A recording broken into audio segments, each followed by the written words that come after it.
Now, I've studied economics and traded stocks for about 5 years now. I had some money laying on the sidelines and I wanted to put it to use. And so I started by building a solid foundation of economic knowledge, mostly by watching documentaries, reading books, and watching videos by famous investors like Warren Buffett. At that point, I started to learn more and more about technicals, the chart reading part of trading. But in the end, I didn't use it too much because I focused more on fundamentals. Obviously, in the beginning of my trading career, I had some mixed results and also lost some money. But that's just kind of part of the game. Investing and trading is also a lot of psychology. And everyone wants to make a quick buck, and if you have that approach, you usually lose money. However, after this whole journey, I settled on 2 trading strategies that fit best with me and have worked incredibly well in the last 4 years or so. And today I will tell you all about them. Now let's start with the first, value investing. This is the art of buying stocks which trade at a significant discount to their intrinsic value. Now, someone who subscribes to this style of investing that's famous is Warren Buffett, for example. It's kind of an old-fashioned way of doing it, but it's incredibly effective and consistent. Now, you achieve this by looking for companies that are fundamentally sound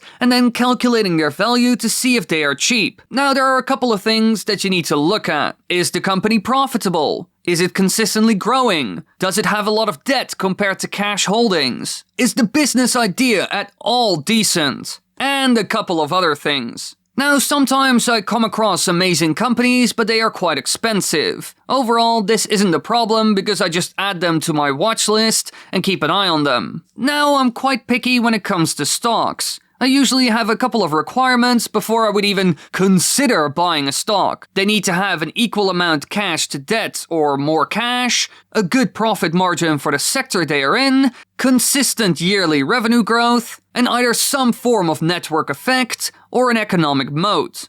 Now, most companies already fail this test. But if they pass, I will calculate their intrinsic value using a lot of their financial numbers. And then I'll look at the future potential of the business. If all of this checks out, I would certainly buy them. Now, certain companies that meet my criteria would be Facebook, Alibaba, iRobot, Costco, Applied Materials, and Amazon. Now, when you go for this kind of trading strategy, you mostly look at the company's books. You're very focused on fundamentals and not if the chart is in any way on an uptrend or whatever. All of that really doesn't matter. You're just looking for good companies that have a solid yearly growth. Ones that will survive decades. Now, if you want me to give some sort of in-depth guide of this style of investing, then be sure to let me know in the comments and I'll probably make that video. Now for my second style of investing, which is a bit more rare. I call it black swan investing.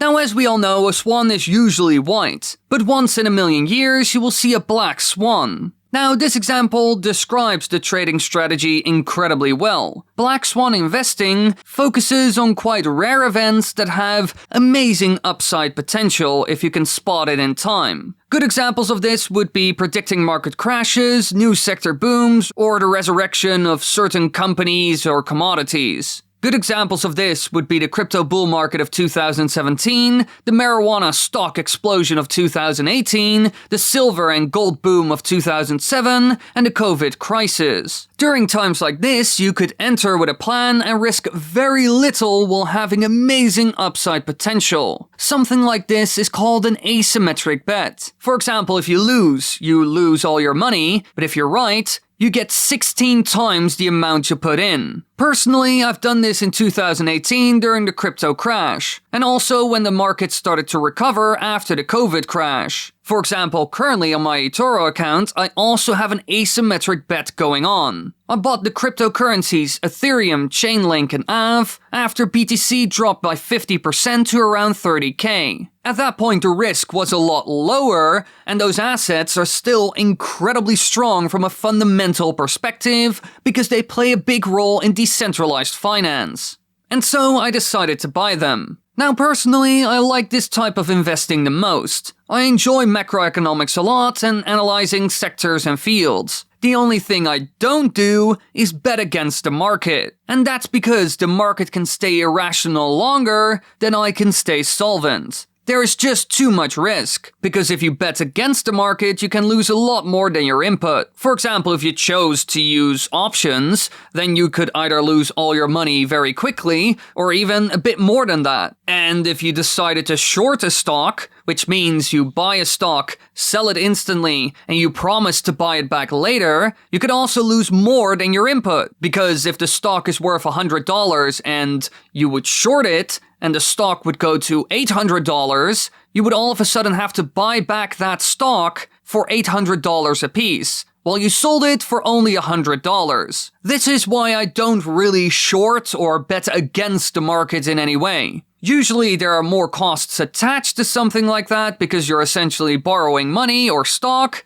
and there is a high risk of losing everything or even more than what you put in. So, as somebody who's quite a conservative investor and wants to not lose money, I don't do that at all. Now, if you want me to cover this trading strategy in more detail, in, for example, another video, be sure to tell me down below in the comments. Also, down below in the comments, you can find a link to my Twitter and eToro, where I post fun little articles and talk about Nintendo and also finance, and I will also link resources to certain terms I mentioned in this video. Thank you so much for watching, I hope you enjoyed, and I will see you all in the next one.